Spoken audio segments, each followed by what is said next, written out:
Welcome back. It's finally time. What we've all been waiting for. It's grand final time. At Christo. long last. I can't believe those last two games. I'm delighted to be able to give you a very, very brief recap. We have just had two of our most exciting games. I think, honestly, Rank 1 and Rank 2 most exciting games of the entire tournament. And it's no surprise because the stakes have never been higher. That is 100% true. I mean, that last game especially, we had two incredible encirclements pulled off one after another. Discard Pixel firmly securing his place in the final, deservedly so, unseating Leonard, previously the top seed, undefeated yesterday, being knocked out today by the rising star of Discard Pixel, and I can't wait to see what he goes on to do in the final. Let's have a quick look at how the bracket has looked today, and it will tell you the story. And we can see that Dankus Memecus is coming from a win in the semifinals. He got there instantly thanks to his seed 2 position yesterday.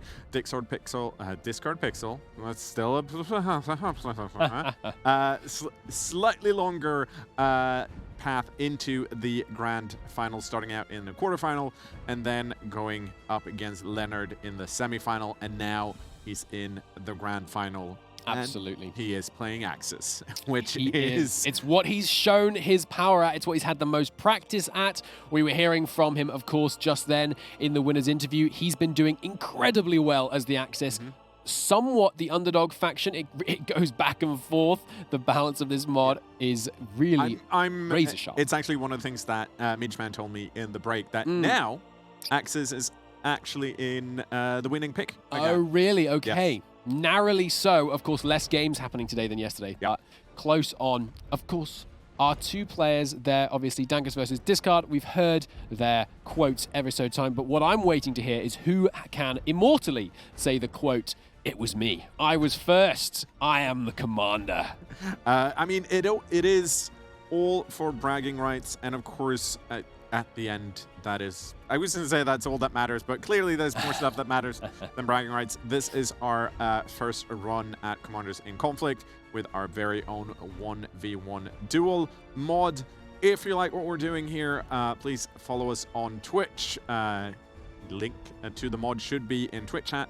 You can go check that out and give us your feedback both on Steam, but also on our Discord channel at discord.gg/speed5. And now that I've said all of those things, we can talk about what we're looking forward in the grand final. It's going to be quite something. You have to imagine we're going to be seeing an Italian versus US play. I'm not certain about that, but those seem to have emerged as the most powerful contenders. The other option is, of course, the Germans. Yep. They've been doing really well, especially if we see some kind of rush. But what I want to know is both of the last two games have had something brand new. Those lightning encirclements by the Axis coming out of Discard in the previous game. And the one before that, the Hop Hop Paratroop, which again, we need to come up with a better name, but the Hop Hop Paratroop will do for now, was an incredible play from Dankus. I want to see what our players are going to come up with next. This is the time to show all your cards. There's no need to hold things back. There's no need to prepare strategies that you're going to use later on in the tournament. We are down to the wire. The final bell is about to sound, and this is where people are going to throw whatever they have left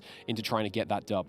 Yeah, and the one thing I also think is really exciting here is that you're gonna get inside information now. But when we were planning this on Speed 5's end, one of the first people I contacted and was like, "Yes, I am interested. I want to take part," was Dankus, and one of the last people into this tournament due to an unfortunate dropout late in the planning stages is Discard Pixel. So we have like the person who, while Dankus hasn't had that much time with the mod because it hasn't been around for that long, what we can say is that Discard Pixel has had less time with the mod. It's true. It's true. It's very much the first versus last. We just had, obviously, the David versus Goliath victory of the light tanks.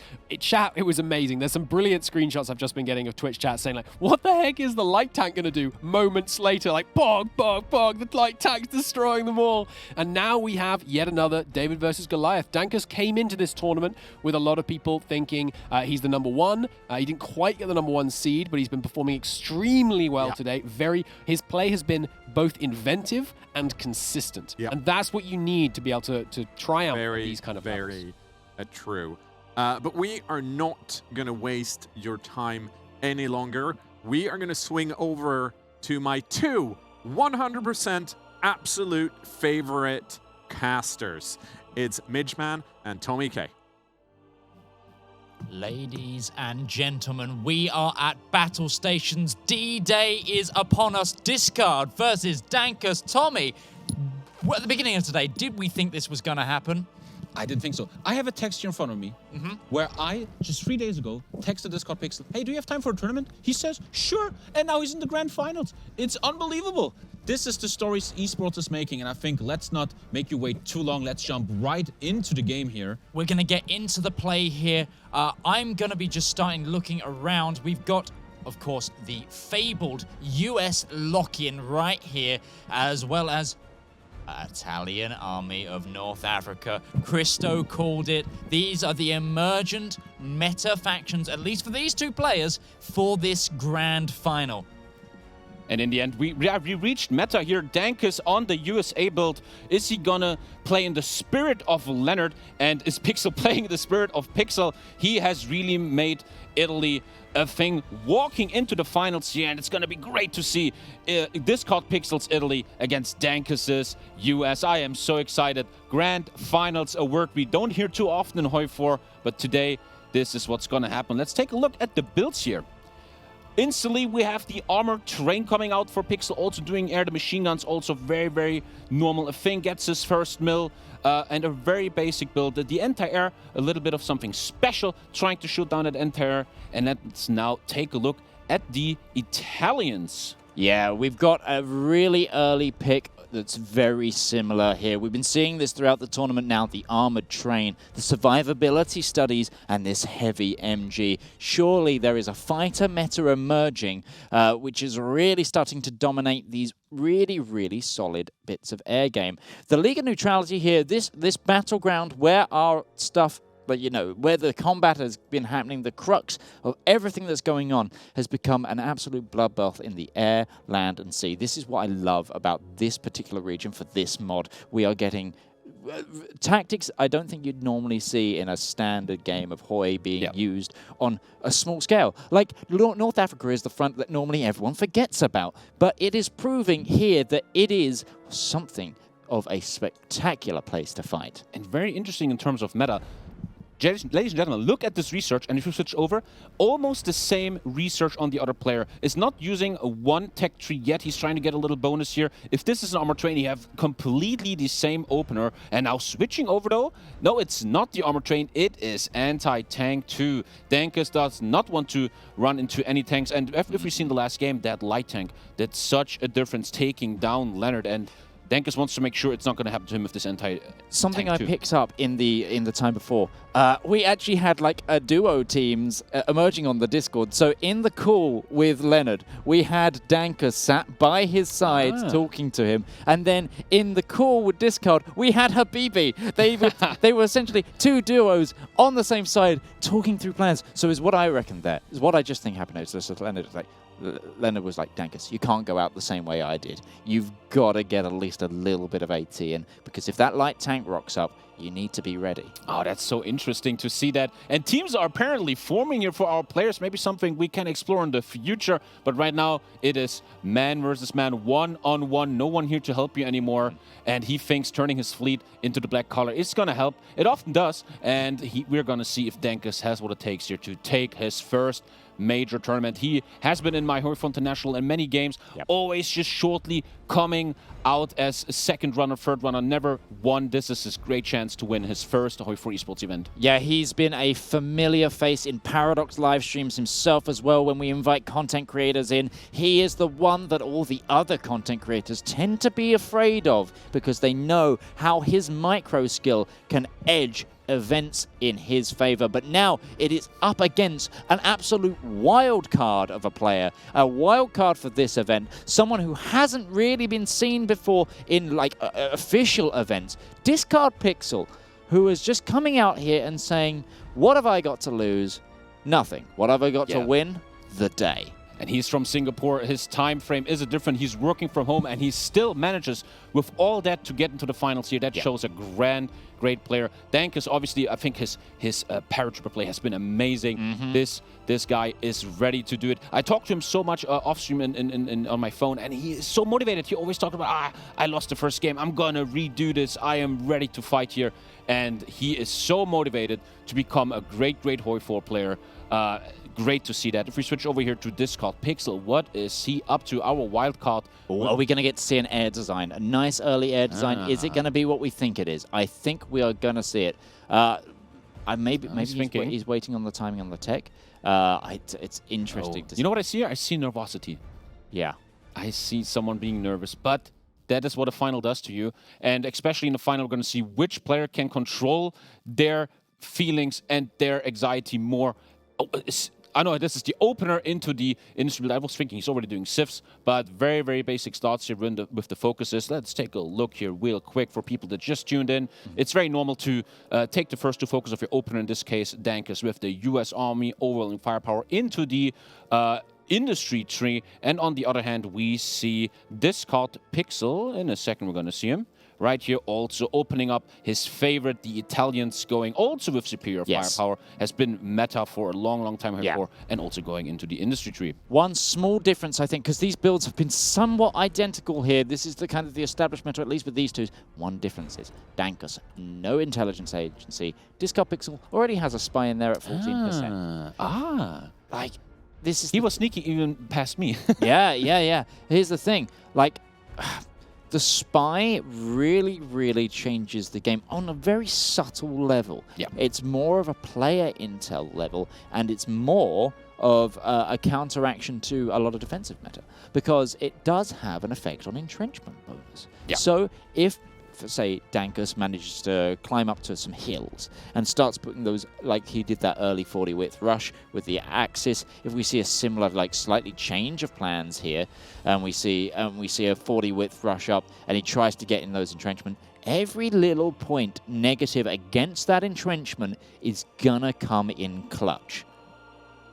And already a difference here in naval dockyards, convoys for Pixel, and submarines for Dankus. We never really saw an assault from the allies against Malta. Maybe this is the time. Maybe his paratrooper can quickly go into Malta. Would be a very interesting situation to see that. And Dankus is someone that creates a lot of interesting situations here in this tournament. It's going to be great to see how that is going to turn out. Discard was actually saying in an interview that, well, Italy gets one of the strongest navies. At least for the Axis, gets the strongest navy because it gets battleships. It gets extra battleships. Now, I don't know if the investment in submarines is enough to counteract that naval dominance. What could Dankus do, and what could Dankus find that industry to do to counteract that naval dominance and actually make a play for Malta? That is a very hard question. I think the one answer these guys have is to just do nothing about it and stay on the land. I think a paratrooper would be very interesting to land there before any invasion happens. It's so hard to take Malta away from the Axis here. And it seems like once Malta is taken, no one even tries anymore to take it on their side. But that makes it one-dimensional into the Tripoli war that you have to win as Dankus if you do not take Malta here. Yeah, it's the problem with this slower roll and slower build that comes in the full meta of this US play. It is, you have to give up what is the most powerful victory point. Yeah. Because industrially, it is the most powerful. It is also the easiest to defend. And here we see something very unique from Pixel. He's doing the module that makes the airplanes be much cheaper, 7.5% easier production for also 2 less aluminum. It's I think you called it Zerg Rush today. Yeah. It's this Zerg Rush plane again, so we can just pump more and more of these out. It could have been countered by the Soviet pick, but the Soviet pick was misplayed by Korea. But it can also be outdone by just the sheer industry of the US, but it requires the identification that is in there first, and Dankus isn't going to go that heavy on the fighters. I think that's going to be an air war in favor of Discard Pixel, unless Dankus has really pumped into those planes. I don't know if the factories that he'll have available early enough will be enough for that. Yeah. We hope that the music Dankus is listening to is going to help him here in this nerve-wracking final. I'm going to take a look real quick what kind of plane Dankus is designing here for us. The Fighter 2, and just very basic. And the difference between plane is, this is a basic meta plane, we can call it. And the one difference is that Discord Pixel is clicking right here, and he's going for, oh, where is that? He is going for the non-strategic material use. Yes. He loses air defense, but they're much easier to produce. And that is the difference between these two planes. And we're going to see which plane is king here tonight. I will say, though, losing that much air defense, maybe that puts AA back into the question. Maybe that makes AA a bit more viable for Dankus.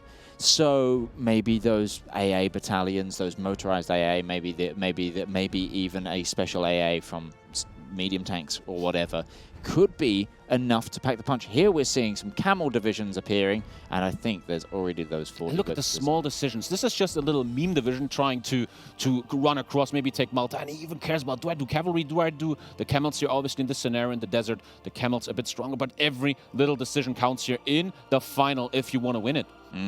It really, really does. And you can see, look at him, he's adjusting himself, but he is so laser focused on the game right now. All this nodding, it's just keeping him engaged. He is ready for this fight. This is the final build-up stage of this entire event, the final stage of this tournament. We're going to crown a commander at the end of this, so all eyes are on this. All focus is on this. And is Dankus going to be able to do enough to redeem himself and take the championship, or are we going to have a new hero on this battlefield?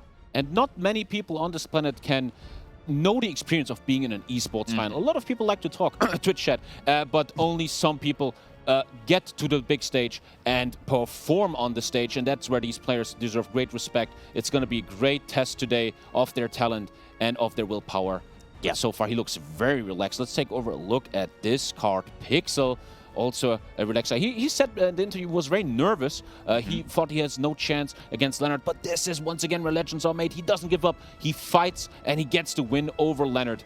Beautifully done. And now they face each other here.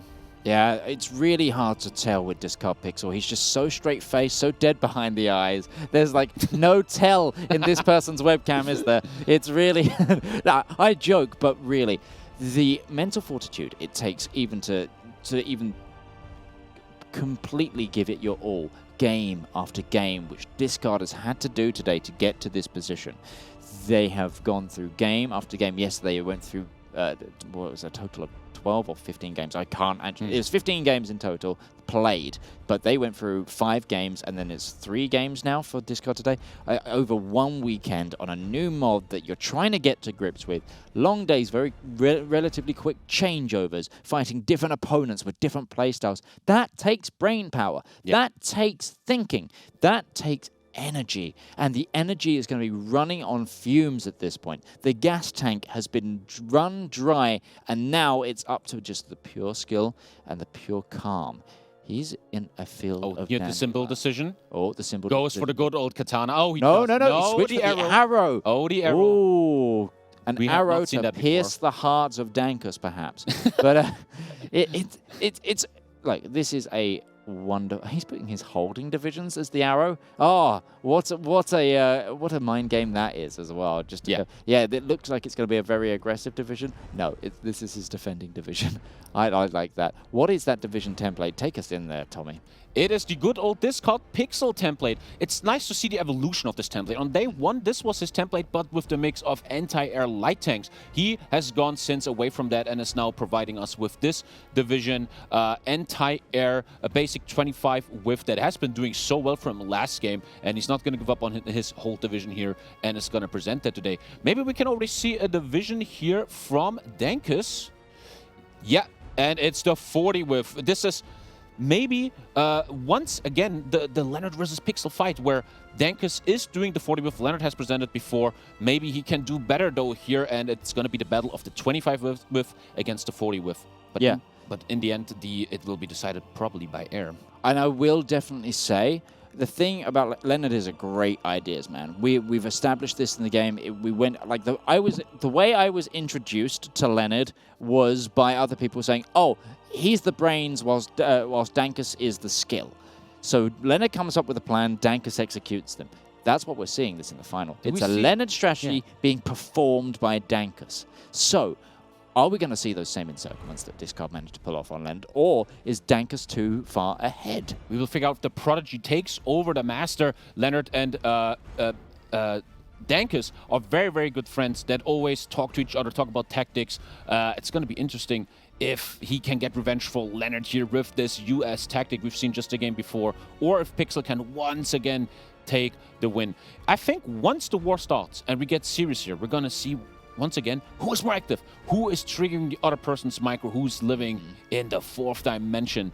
And both players during the course of this tournament have shown they can live in this fourth dimension and are ready to micro the hell out of this. Yeah, we're really going to be seeing a real display of skill, but it's not like we are waiting for the combat, yes, but their picks, every decision that is made right now, so Dankus, they're locking in already the second tier of Doctrine, giving him that defensive bonus.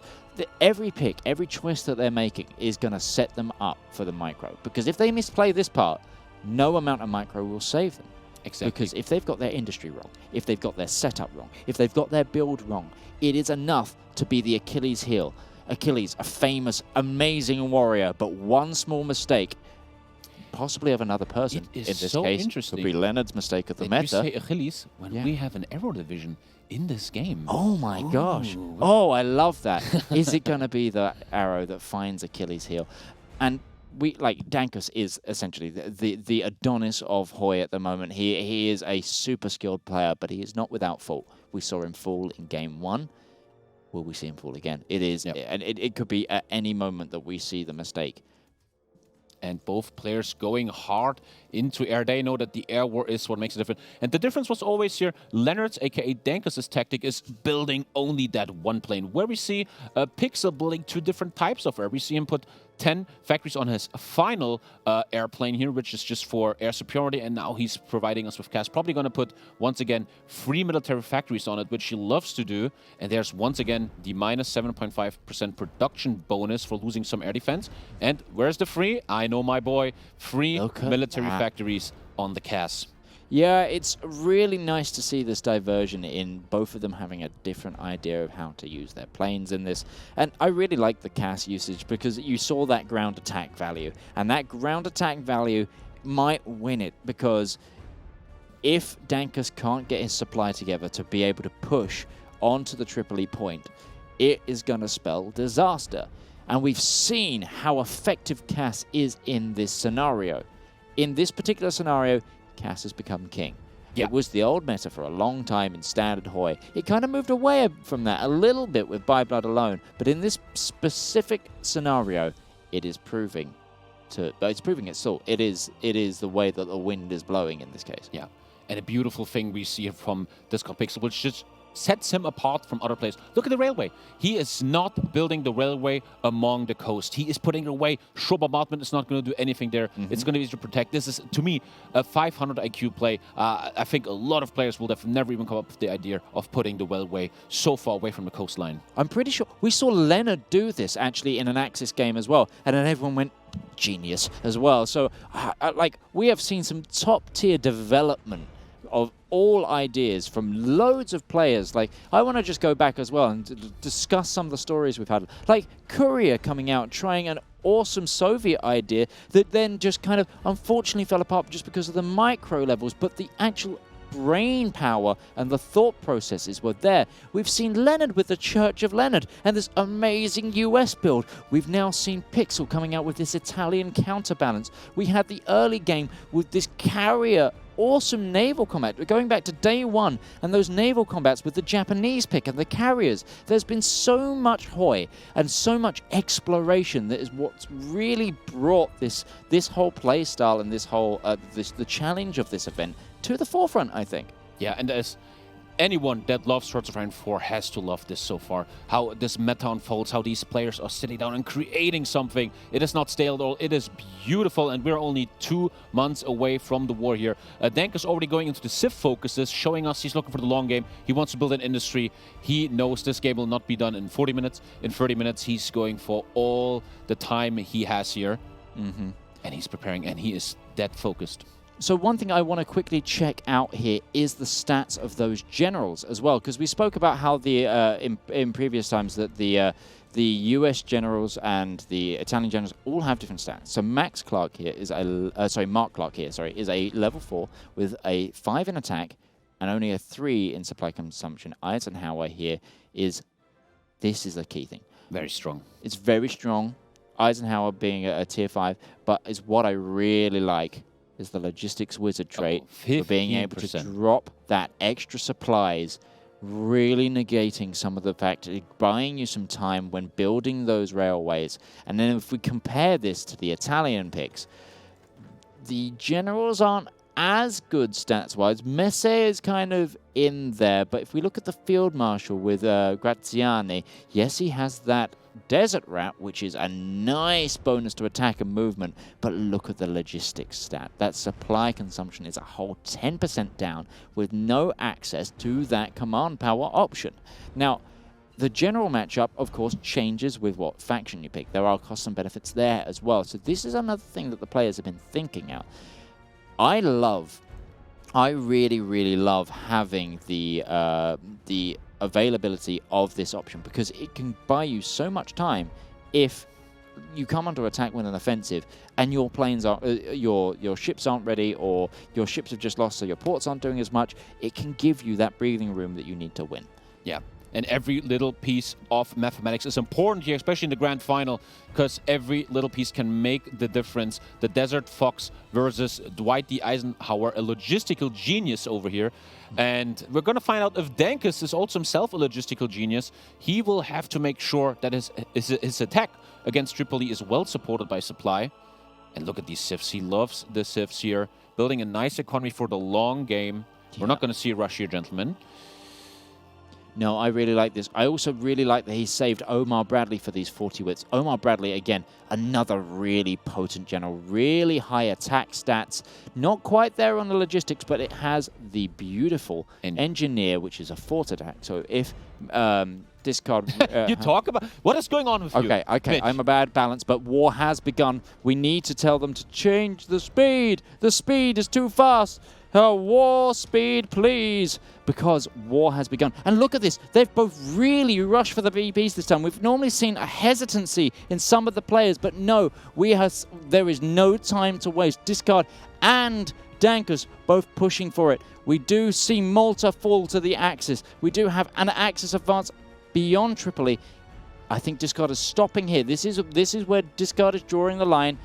Dankus currently holding around Benghazi, using one of the cavalry divisions here to back cap and just make sure that those areas are fully under their control. You can see how nervous they were, that paratroopers might snatch something away. I still can't get over how every time you say a name's general, this guy falls ill. Yeah, I need to stop because I'm just going to cause a disadvantage. Scary. But the players have taken their positions here in Tripoli, the Arrow Hold divisions, and Dankus in Benghazi. And now we're going here for the long game. This final will not be over quick. The German fleet, the Italian fleet rather, already engaging against US submarines, taking one down. I think I have to predict that Dankus will not challenge the Navy too much. It's going to come down to the micro in the War of Tripoli. He really needs to watch out, though, with this naval placement, because if these battleships come out from the Italian breakout fleet, it could spell real danger. This is the under weakness here of the US build. You don't get a navy influx where you do as Italy. Italy gets a really nice, strong navy. The British, of course, get a nice, strong navy on the Allies, with some supplements as well for the Soviets in terms of the submarines. But the US get nothing, except they do get cruisers at the beginning. So they're all about an early navy. But it's just counteracted by Italy. So he can't be leaving this fleet here to get caught, because if he loses complete naval dominance, he doesn't have this strike force to come out and maybe stop naval invasions, he's going to be assaulted on all sides. Yeah, and we already see the creeping buildup of the US towards Tripoli. He's building his supply here. And Dankus has shown in the previous game, he's very much capable of disrupting this creep up, this buildup. He is ready to trigger you and not just let you do what you want. He did that perfectly to Leonard, which took Leonard off balance, and now Dankus's balance is in question. He sees that the Italians are coming a bit closer here. The railway gun, as always, a thing here for Dankus, trying to get one railway gun for a beautiful bonus. I really think the timing has been done right on the research for this railway gun. It's come a bit earlier than we've seen other players deploy it in terms of research, which means it's going to come out into the war a bit earlier. And I think that might be what he needs right now, because he's not going to have that naval superiority. He's got to get that extra bombardment from somewhere. And we have our air war that might decide this final. Very, very equal right now. Literally both on the same percentages, even though 50 more airplanes here for this has to be Pixel. Exactly. Very, very equal. The losses 4-6. Nothing special here yet. A true final worthy air war where not a clear winner can be seen yet. Yeah, I really, really rate the the aerial game that Pixel's been playing, just pumping out these troops, because it's not about the skill of the plane, it's about the constitution of your air force. And in this particular scenario, at least with how they've developed today, there hasn't been an answer for this cheap build. I think there is an answer within the mod, but one of our players just haven't identified it today because it doesn't match their other play styles, which is really falling into Pixel's wheelhouse here. Yeah. Now Pixel staying ever active, microing his fleet. I think he knows fleet-wise he's not going to be very tricky. Using the airport of Malta to get the green. And now turning red for him. Dankus slowly getting a bit stronger in the air department. This fleet has been stuck against these submarines since the beginning of the war, which is denying him Sturmbomben at the moment. But he doesn't need Sturmbomben yet. He built his line, his scout units just retreating, checking out what is going on. What is the unit templates here that's on this front line? Because if Dankus has snuck out some 40 widths and these holding divisions aren't strong enough, we could see an early roll. Yeah, as we talked before, Dankus is presenting a 40 with here, a very, very strong division that is gonna punch through almost anything. The problem, though, being the main thing of this tournament, the supply. It's very hard to rush if the supply isn't there. But I must say, I was quite shocked and surprised how quickly Discord Pixel has taken Leonard on the game floor, even with the genius move. Leonard built a port, and once the port was done, Discord Pixel just snatching it away. Yep. This is my port now. I will take your supply. Beautifully done. Maybe a great tactic to counter the creep up of Dankus. And I like that we do these StarCraft 2 analogies. Yeah. And it's truly the spread of creep that we see here from the US side, and creep in this case being logistical supply hubs that are slowly coming towards Tripoli. Yeah, the railway gun tech has been researched along with towed rocket artillery for the Allies. So there is that industrial might slowly going to be creeping on in, as we keep saying as well. Look, the thing is, I would like to see Dankus be a little bit more conservative with the port placement, be it behind it, just to give him that little edge, and then when he gets closer to the line, drop that supply bonus from his field marshal and use that to push through. So it's kind of a bit less expected. Of course, he's going to have to be quicker about it, but I think it will give him the edge before Discard Pixel goes for that classic defense in depth that we've been seeing him produce. And Pixel is in a very forward position, but attrition is hitting his hold divisions. Already 1,000 equipment lost to attrition here as we see the fighters go down in these great animations. He will have to be very careful to figure this out. The port is coming, though. It's going to get finished very soon. But there's a little bit of a possibility of an attack right now for Dankus. These divisions are under strength, don't have a lot of equipment. And let's see if Dankus will start becoming active here very soon. Yeah, I'd really like to see some Dankus aggression. As you can see, everything's kind of stagnated. He is also suffering with the supply. If we look at it here, let me get the right map mode. I'm flustered. Yeah, you can see he is in dangerous supply, but we do have that bonus. We do have that bonus that he can fire. So if his industrial capacity, let's see if he is constructing a port. Yeah, it's almost finished. It's going to finish before Pixels. If that comes in, he needs to move this advance quickly and then pop first that bonus. Strike has just hit. Look at that. As we're talking about it, we see our first Logi strikes. They quickly get repaired, but something is happening here. Let's take a look what exactly is happening here in the air war. And that is 25 CAS by Pixel. Pixel has so often used very small numbers of CAS from 25 to 50. That is doing a great disruption behind the lines here. Beautifully done. it's just enough when we're talking about such small numbers of fighters. You get into main game Hoi, and you're looking at thousands of fighters flooding the sky. A massive air force where you need to outnumber that with so much CAS. But in this smaller, tighter scenario where the industry is limited, even the smallest amount of extra aircraft can really pack that punch. And first, very good news for Dankus. He's now 1-2 in trading fighters. 11 for 22. Even I can do the maths here. Yeah. That is a beautiful stat for Dankus, who might be starting to slowly take the air war here away from Discard Pixel. Which could be really, really good. We know that Discard is not really building the best fighters. He's looking to hold out on numbers. So these 1-2 stats, even if Dankus can get that to 3-1, then the air game is his for sure. But currently, as we're looking at here, Discard is I'm wondering why. Yeah, why is Malta. he not using this airport to be closer? Yeah, Now he's doing it. Maybe he's making waiting for that supply. switch.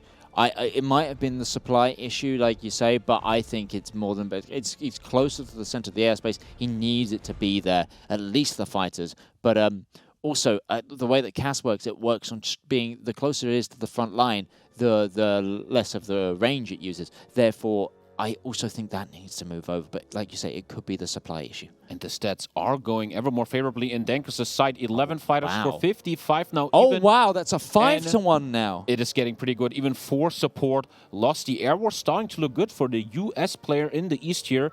And then Pixel has to find a solution for this. Yeah, we saw that flicker over to it was green green. for a second. Yeah, we saw that flicker over to green, which is really proving that, hey, maybe the Zerglings aren't the right call. We called it earlier that they were a tough nut to crack if you didn't get your industrial complex in charge of it. But look at that, 16 factories there in the favor of Dankus. That's going to be rolling out one plane a day, and if he's killing them, if he's losing 1 to 5, that one plane that he's pumping out per day is 5 that Discard Pixel is going to be losing. And we've seen at the beginning of the game, Dankus very hard going into air. That seems to be paying off. 30 minutes left. And the longer this game goes on and the longer this air war goes on, the more Dankus is going to be favorable. And he now is finding the will to push up here his supplies there. He's getting in a good position to build the next port. And the creep is spreading. He is coming for Tripoli. And Discard Pixel has to get ready for what is coming his way here in the next 40 minutes. Yeah, Discard Pixel's front line is now supplied, so he's not going to have that shock value of the real, like, rush extra supply drop tactic that we were talking about. It is going to be the slower roll, but Dankus is still a micro king. So he will find those gaps, he will exploit Discard, and he will put so much pressure on that I wonder if the mental state will not get overwhelmed by it. It's going to be a real interesting one. You keep saying that Discard is more of a role player in his games, but he is proving to be quite the skilled MP player here. For a second, he was looking at forts, and it will be a major mistake building forts here, as Mitch has shown us. The generals, Dwight D. Eisenhower, these guys are fort busters. A fort is not going to work here for Pixel. And it looks like, to me, he's looking for a solution for this air problem here. Where can you find a solution? His air is slowly losing that air war, and that must be scary. We even see some logistical strikes hitting Pixel here, going for the focuses.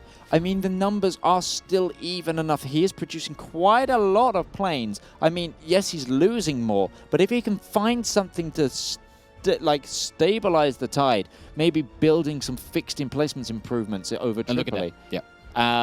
Maybe something like that, or just pumping all your factories into it so you're producing more than one day.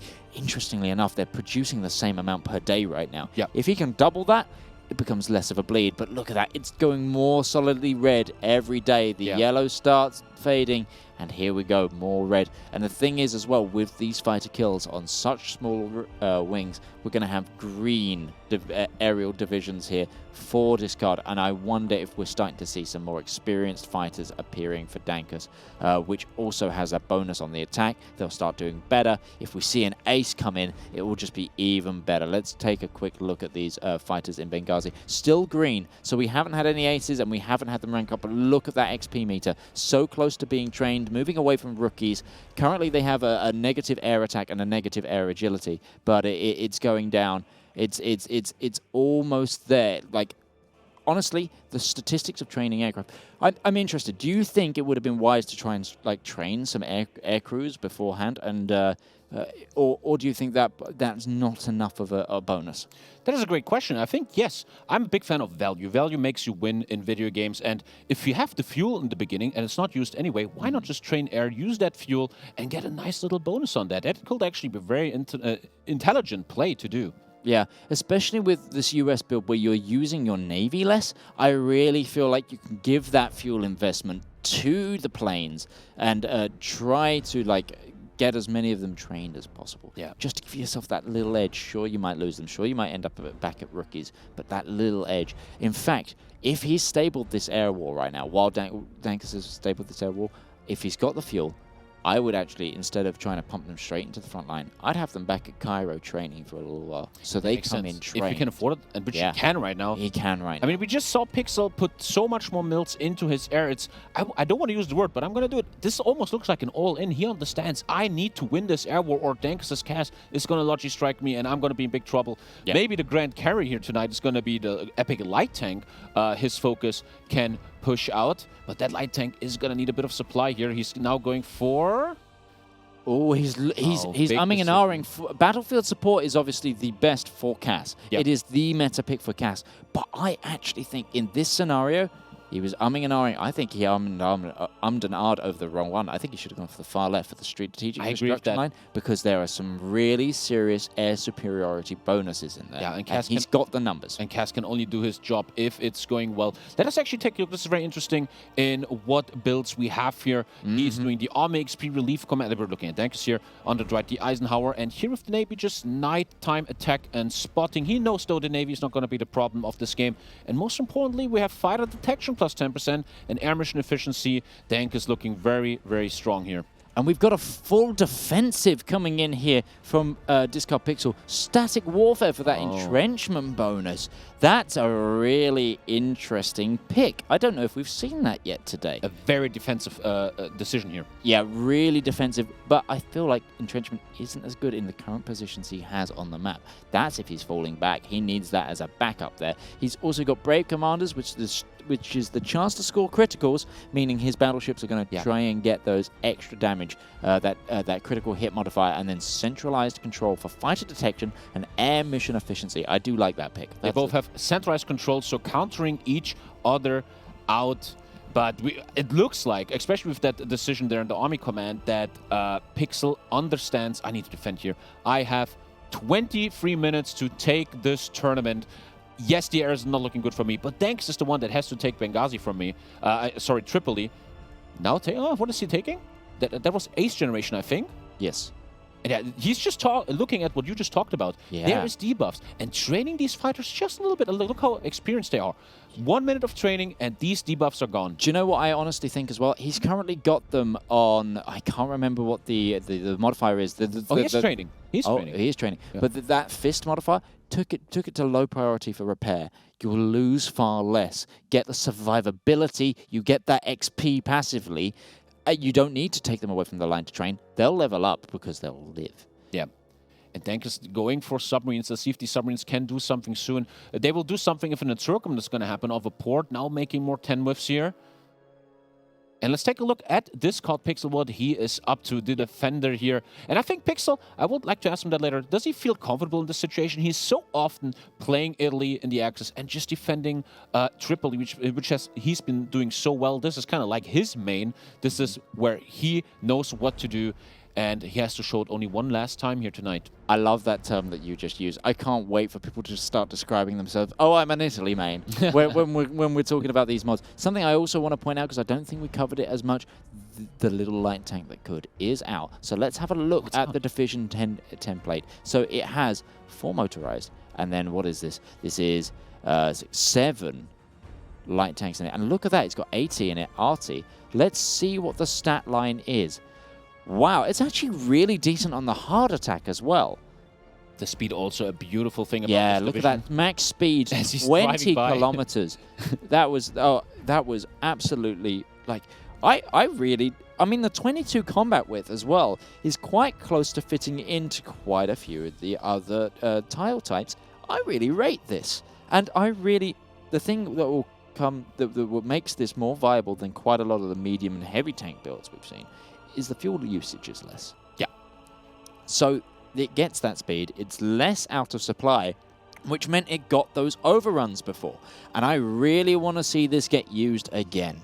Yeah, he's putting it out of supply. He's keeping it as a secret for later. And as we're going into the final 20 minutes, let us take a look at the builds and what's going on here in the tree. Discord Pixel getting 224 with infantry, finished his industry tree research-wise radars. Maybe that is the solution to bring the air war back into his, but they're long. They take a long time, 135 days until the research, and then you have to build them. A very risky, late-gamey tactic. He's trying to keep up in the air with Dankus that we take another look at, but it's not looking good for him. The airplanes of Dankus taking over. Pixel not even threatening right now, probably preparing something for later. 229 fighters lost for 24. This air war is going to be scary. He should take Logi damage. No, Dankus not Logi striking at the moment with the cast. And other than that, I guess Pixel is just preparing for that tournament-winning defense that he's going to need to show here. Taking a look at Dankus, his current focus is getting an 100 Thunderbolts. The air is just completely going Dankus' way. This is going to help him so much. And in these situations, I wonder, should Pixel realize this? I lost the air war. Let's put these mills into something more important that helps my defense. Maybe supply, I don't know. But that could be a great question if the counter could be to just overproduce trucks and trains. Yeah. Like, make sure you've got a huge stockpile that even if you're taking that damage, you've got a truck to replace it. You've got a train to replace it. Is that what's going to be the case? I don't think so. I think Discard has been so used to combating this air war in a more efficient... Okay, we're seeing planes fly, but I don't think we're going to see the flip over. Look at how in favor that is for there's almost 100 planes different in favor of Dankus, even with that supply negative. At this point, I think it's more beneficial that he removes that less material usage and tries to pump out better planes so that he can try and combat this, because the better planes in a higher majority are just destroying him. That would be a great solution. He's trying here to win that air. He can make it yellow. The trades are not even that bad, but they're in Dankus' favor. It looks like it's just futile to try to win this air war, and he should put his resources somewhere else. He's looking at the option of the armored tanks, and he must be sweating at home. He understands, not only does he live in Singapore where it's very hot, but also the air war is coming out of my hands. This is going to be hard for me. And the question now really is, when is Dankus going to blow the whistle? When is he going to go in with 18 minutes left? Looking, a tank, a medium tank in his 40 with. Interesting. So he's clearly galvanized that medium first armored division from the deployment from the focus tree, and he's put it into those heavy divisions. Now that's an interesting goal. That's kind of leaning more towards the traditional Space Marine build a little bit, which is what Courier showcased as the Soviets, and I believe it didn't do them that justice. But here we go. Here we go. First attack. One thing we also need to remember is Discard still has control of the Navy, so he could always try to draw Dankus' attention away with a naval push into a random location if he's got the manpower. And I think that's got to be the thing that shakes up the air war. Maybe try and pull planes from the front line by actually starting a new front. And there's something genius happening here. Pixel has the stronger Navy, which could give the 25% a bonus of Schobabot, but it's not in the battle, because 7 submarines are enough to keep this Navy busy. No Schobabot, as he took a port! Dankus just took a port. This is massive for Dankus' plan here. And maybe the interception even of the fleet played a big role here, but he is pushing through massively. The supply looking beautiful, especially after taking that port. That port could even cost Pixel the game. Unbelievable. The air... Pixel is trying to contest it, but it is still going Dankus' way, and a beautiful push. Their creep is spreading. It's coming closer and closer, and that port is going to help Dankus so much. Yeah, this is a calculated play from Dankus. Every move is made with distinction and a true understanding of what they're going to achieve. I'm going for that port. I am beginning the creep. The supply is in my favor. You've built the line to your own defeat. here, Pixel, and I'm going to show you why. That port is very, very important in the game, and Dankus looks merciless. He's going in. He has 60 minutes left. He doesn't even have to push this hard, but he is showing I'm coming, and Pixel is really on the fence here. This is going to be, and here's the final, the big line of Pixel. Let's take a look at that if we may real quick. I need to click this button, and then we can get over, and that is his final line. If this line crashes with the desert tiles, this is the end of Tripoli, and it's going to look very, very grim for Pixel. Let's take a look here at Dankus. He must be very happy with this push at the moment. Yeah, he's not showing it, though. He's still got that absolutely laser-focused look. He is going to win this. Now, I have a question for you, Tommy. Dankus is a showman, right? If he takes Tripoli, do you think he's going to try and push for the GG? He showed he has to, and in a devastating fashion, if it goes that far, that's going to be quite interesting. But he must be so nervous. Taking Tripoli is a big relief. The heart rate goes down because you did something amazing that could mean the win. But here's the counter from Pixel. Yep, the bubbles are not looking good for Dankus. That little light tank that could has appeared, but Dankus has prepared for this. There is AT in these divisions. Yeah. So there is that piercing. It's only a light tank division, so one should be enough. Dankus has had to pull back, but he hasn't lost everything yet. There we go. He's just motorized the supply on that hub. That's going to give him that little bit of bonus. And of course, Dankus does have the Hail Mary supply button at his fingertips if he needs to. And in this tournament, it often seems like the players build a port, and once that port is lost, the value lost is so massive here. That port is fully supplying Dankus right now, and this called Pixel needs to find a solution. Maybe the Messi of the last game, the light tank, can do that here, but there's the bottle. But the pressure is relentless. He cannot even break through here, does he? He has show bombardment now. There is show bombardment on Pixel's side, but every time he clicks on Dankus's troops, there is just nothing positive coming out of it. Yeah, and it's got to be down to this air war. Just 400 now. Fighter 2s on the side of Dankus versus the 148 of Pixel. Even with that cheaper bonus, it is not enough to fight the American industrial machine. And do you know what we're seeing here? Is Dankus is taking a very basic game of Hoi. He's not overcomplicating it. He's taking infantry, artillery, and planes and using them masterfully. I even want to go as far as saying it's nice to see my prodigy play the good old style. You do the 40 whiff, you have the strong artillery, you get the green air, and you get things done in Hearts of Iron 4. He learned that somewhere, wink, wink, and it's working perfectly for him right now. The good old meta might still be strong here. 40 whiffs just being amazing. And this is really coming down, if I may, real quick. At the beginning of the game, we looked at something very interesting. Yes. Two types of planes were fighting each other, and that is Pixel's plane, which had the 6 air defense debuff for less production, and the plane of Dankus, which is almost the same, but without the debuff, and the plane has been so much stronger. Also, the US showing its true strength here, and maybe why it is the strongest nation to pick. Getting 100 Thunderbolts helped so much, but before people in chat say, this is OP, the 100 Thunderbolts changes, no, he was winning the air war even before taking that focus. Yes, and I will say, however, it's not completely called for discard Pixel. There is the final bonus for Italy. It doesn't get highlighted much, but by blood alone, I wonder where that name came from.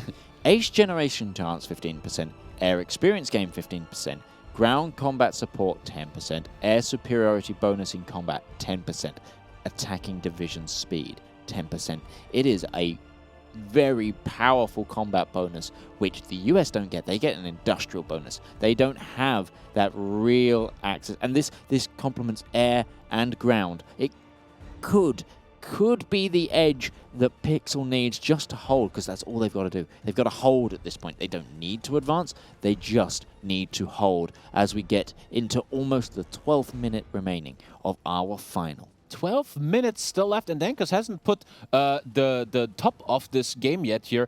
And yes, this focus, Mitch has just shown us, could be a great asset to win the air war. Maybe a bit late, we'll see about, but Dankus just breaking through now. Unbelievable. That's the air base by Tripoli as well. That's going to push the planes of discard either to Malta or even further away. The line is rolling. It is not a good sight here. He is inches away from Tripoli, and he's losing that defensive combat. And perfect micro by Dankus. There's no real division in Triple E. There's nothing entrenched in Triple E. The final victory point is going down. He's now trying to hold, but still nothing is entrenched. All his units in the middle here. Dankus is playing perfectly. Discard Pixel loses the victory point of Triple E. Look at that. Devastating fashion. A big comeback needs to come out of Discard Pixel here. All his units attritioned in the south of the desert.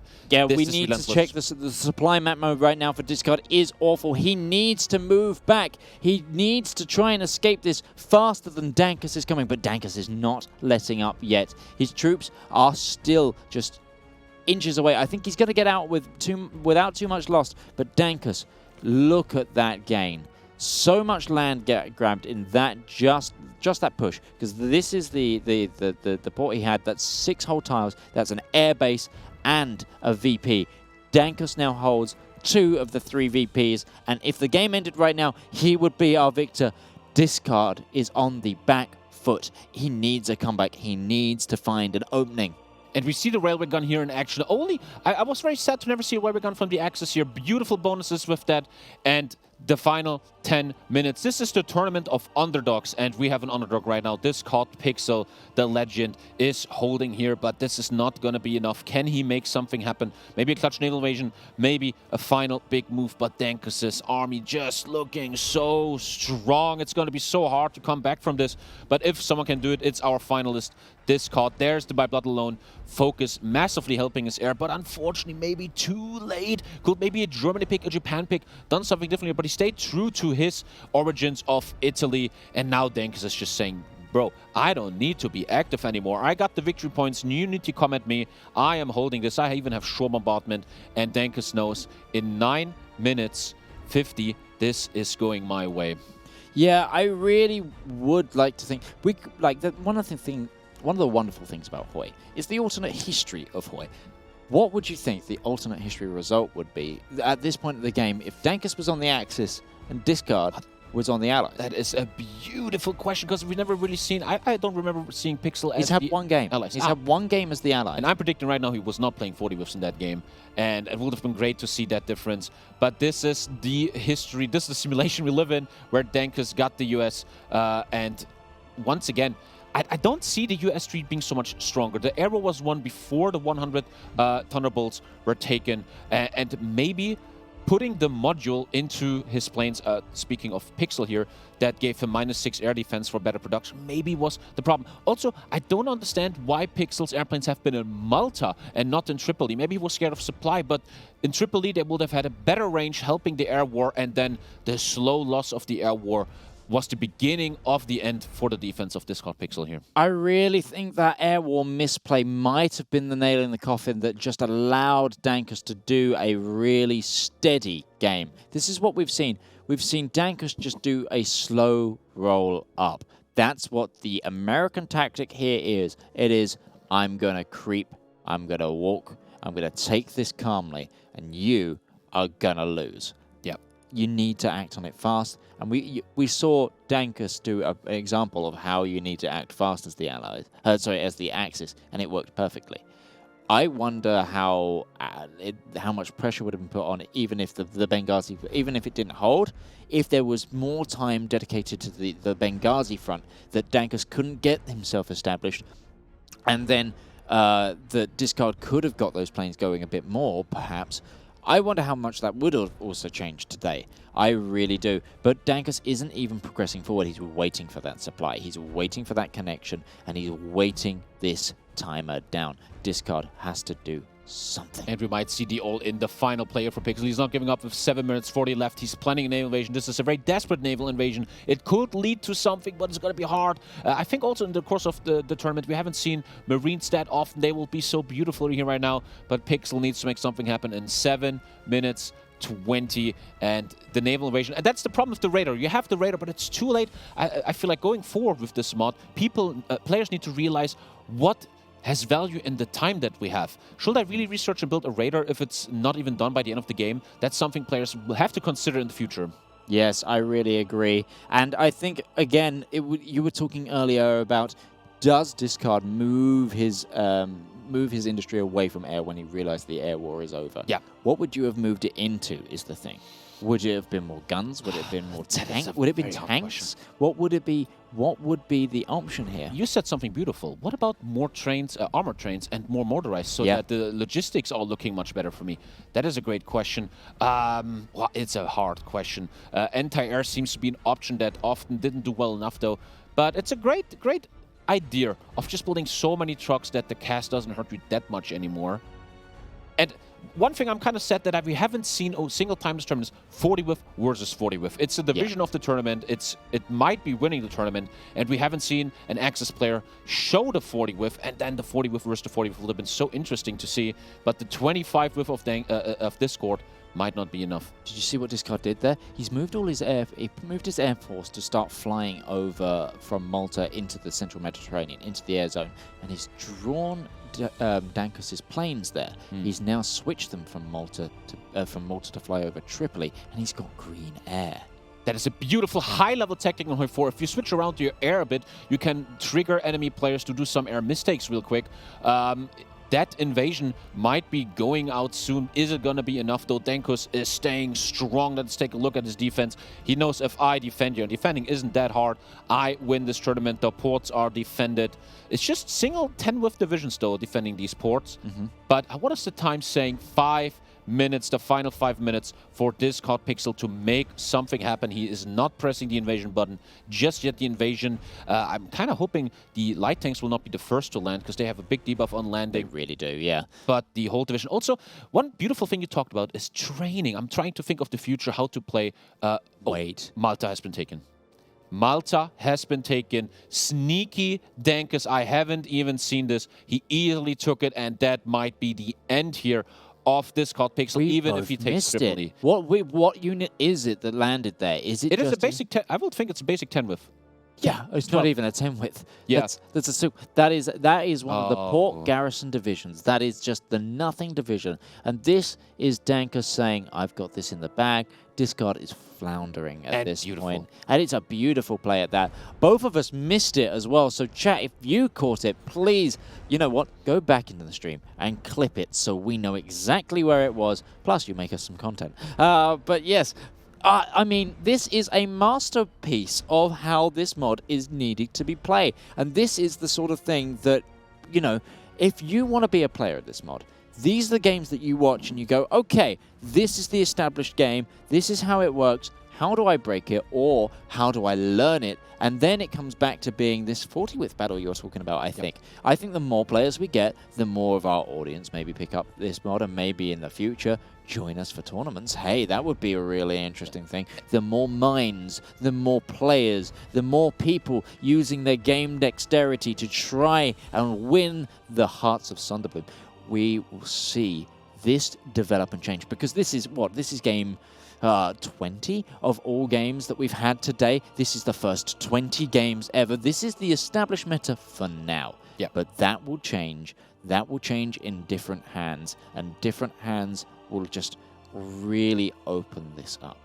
Something you opened up for me very beautifully is the idea of training units. A lot of these units are green, a lot of air is green. Training them could Naval invasion coming in, though. Bonuses. There we go. And let's they've got take a look. A port. Now, if we get some troops to rush and connect that, that's going to give the encirclement bonus on Tripoli. Yes, it has a port. Yes, it has supply. But the encirclement bonus might be enough. The airbase has gone down. We might be seeing the Discard Pixel push back with just a few minutes left. If they're not willing to give up without a fight, they don't want to be a 3-0 down in terms of their loss. Hey, they could turn this into a win if it's played well enough. Is Dankus going to do anything? These troops are stationary right now. I think what's happening here is that Dankus believes I only need Malta to win, and that's why he might be giving away Tripoli, because it's not enough right now. But if the legendary light tank is making it, it's the light tank. We will have to set up 2 minutes 30. 2 minutes 30. Minutes 30. I can't sit down. I'm going to stand up and watch this. This is 10 whiffs, also some 40 whiffs. The light tank on his own, not enough to break through here. Come on, Tripoli also very well defended. Yeah, that railway gun in Tripoli is going to provide support to any defensive action there. This is really, really nail-biting stuff. There's an attack going on Tripoli. It is currently green for Dankus, but they've got a red defense where the railway gun is.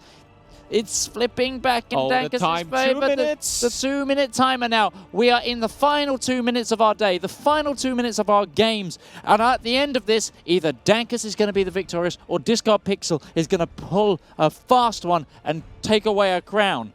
This could have been a beautiful, risky play by Dankus, who says, hey, you gave me Malta for free. I just need to hold Malta and Benghazi. You can have Tripoli, but he's on the defense now. A very risky play that could totally pull off your 1 minute 34. Let's get some of the micro clicks coming in here from Discard. Our challenger, he's come from the bottom today, from the opening brackets all the way up to the grand final today. He's been giving a battle for his life, and we are seeing him not giving up even in the final moments of this event.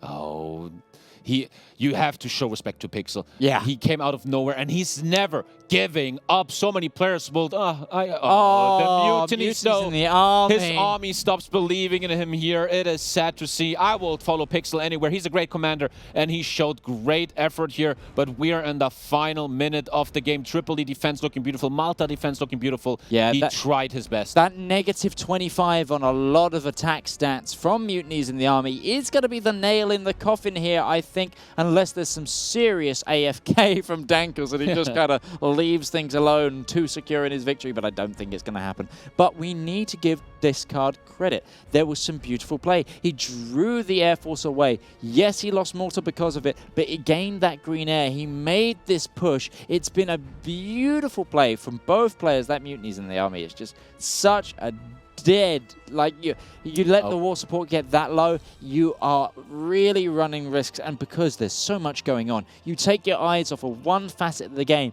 and you can see how it become your downfall. And his general goes ill. Oh, it's because I'm looking at it. You are? What is going on? Yeah, I know. I'm sorry. Jesus.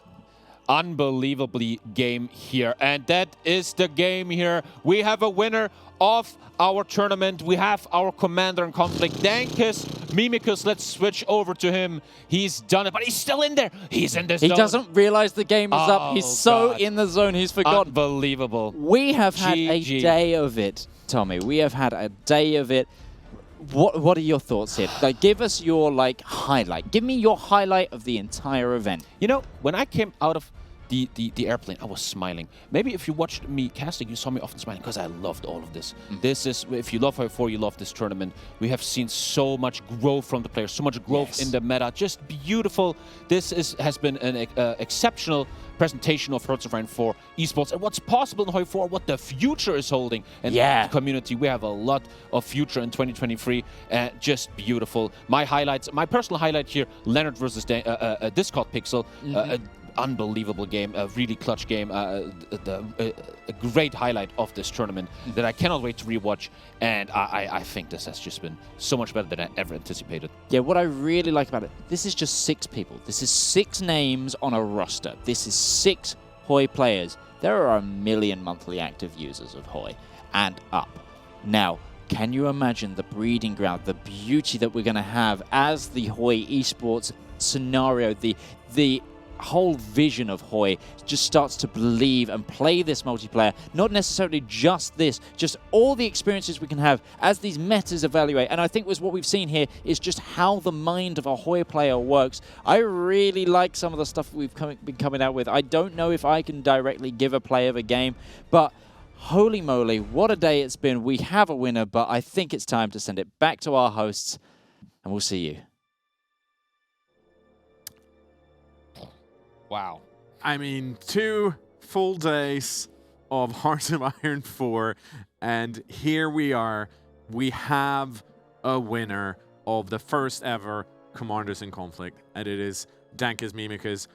One of the players that was spotlighted at the start as probably, possibly one of the people that could take it, and how well he played. Absolutely. The play out of Dankus in that final game was, in one word, consistent. He stormed through, he played his game, he didn't let anything mess it up. We had some naval invasions screwing it at the end, but he was like, no, I'm going to play my game. I know this can work. I've done the strategizing, I've done the prepping. and he got it. I mean, there's not too much else to say. He really played a very, very consistent game. Like I was talking about at the beginning, that's what you need to see at these final levels of the tournament. I mean, it was a play that was developed and tweaked as time went on. First evil people think the Axis is superior, then the Allies, then back to the Axis. Dankus, he wasn't worried about too much of that. He knew what he wanted to do. He had a plan. He executed. It survived contact with the enemy, and he saw it all the way through to the end. Mad congratulations to Dankus. And luckily, we have Dankus with us right now. Dankus, congratulations. You are indeed the winner of the first ever Commanders in Conflict. Reactions, feelings, brags. How are you feeling? I'm feeling great. Also, I never got my revenge against Leonard. That beat me. It was my first game too. I was like, okay, I prepped 20 maybe more hours for this in this week, you know. I'm gonna, you know, destroy everybody. My first game I get destroyed, like not even close. And then I destroy everybody, not even close. So I don't know. Yeah. It was brilliant play. It was really brilliant play. I love to see that multiplayer right at the end. Not content to merely win. You wanted to style on them, and I definitely respect that. It was really good stuff. I also wanted to say I loved the Benghazi invasion. I've been crying out for someone to try for the early Benghazi push. It was beautiful to see. I think I have to say it's close between that match and the previous, but that's got to be my play of the tournament, I think. The Benghazi push, holding those mountains, it was lovely to watch. Thank you. Now, I think it's an important question to ask, which I think everyone in Twitch chat also wants to know. Are you going to hold this over the rest of the Hoi for a 1v1 community? I will hold it over Leonard. I think that seems fair, to be honest. That seems fair. But I mean, without the opportunity to directly seek your revenge, I mean, the only thing I can say is it sounds like we need to do this again. I mean, do you want to talk about spoilers already? Ooh. Talk about spoilers later. Dankus, well played throughout today. Big congratulations and thanks for being with us. And we'll see you again soon. It's been a great pleasure. So we are almost done. We are.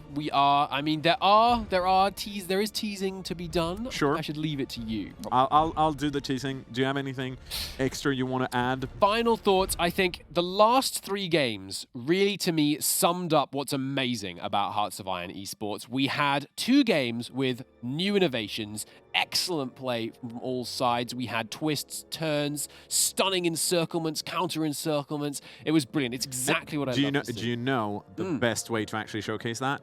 Let's have a look at the leaderboard from day 1. So this is where we ended up after 15 games, every player playing each other once. You don't expect to see 2 and 4 coming through for the final round, do you?